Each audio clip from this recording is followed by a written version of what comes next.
تحكي لي على الوضع بالوعر، كيف تركتوها؟ وضع بحي الوعر ما فيني اسلك اياه عن موضوع الجوع والاكل والحصار وهيدا الشيء ولا القصف.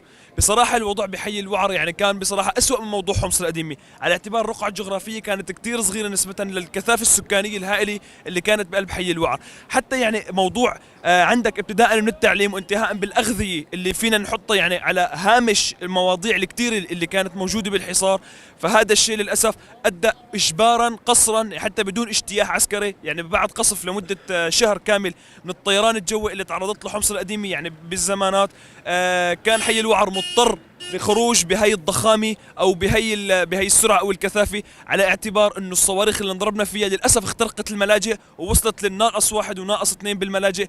الصواريخ اللي انضربت بصراحه صعب يتخيل عقل الانسان او صعب يتخيل حجم الدمار اللي عملته او حجم الخوف اللي زرعته بقلوب هي الناس. حتى الملاجئ اللي كانت امنه للاسف ما خلت من الاوبئه بسبب التجمع السكاني او الكثافه السكانيه اللي كانت تحت الارض، يعني بهي الامور. الشوارع قطعت بشكل كامل من قبل القناصين، الجوع والاكل، الحصار، القصف، كل شيء تماما.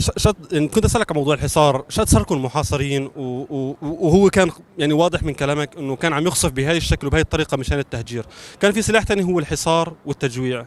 شو صاركم محاصرين وكيف كان وضع المواد الغذائيه او الادويه بالحصار؟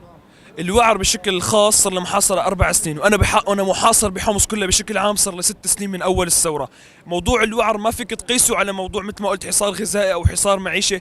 الوعر كانت محاصرة بقول لك حتى تربويا أو ثقافيا كان عم يحاول النظام يحاصرنا بلو بدفتر وقلم. طيب أنت شو شعورك هلا وأنت عم تترك بيتك بالوعر وتيجي على مكان مجهول؟ أنت عم تسألني هلا شو رأيك بسكرات الموت؟ للأسف أنا عم أعيش سكرات موت، ما فيني أعبرك أكثر من هيك. الحمد لله على السلامة، الحمد لله على سلامتك، الله يعطيك العافية محمد، الله يعطيك العافية، شكرا.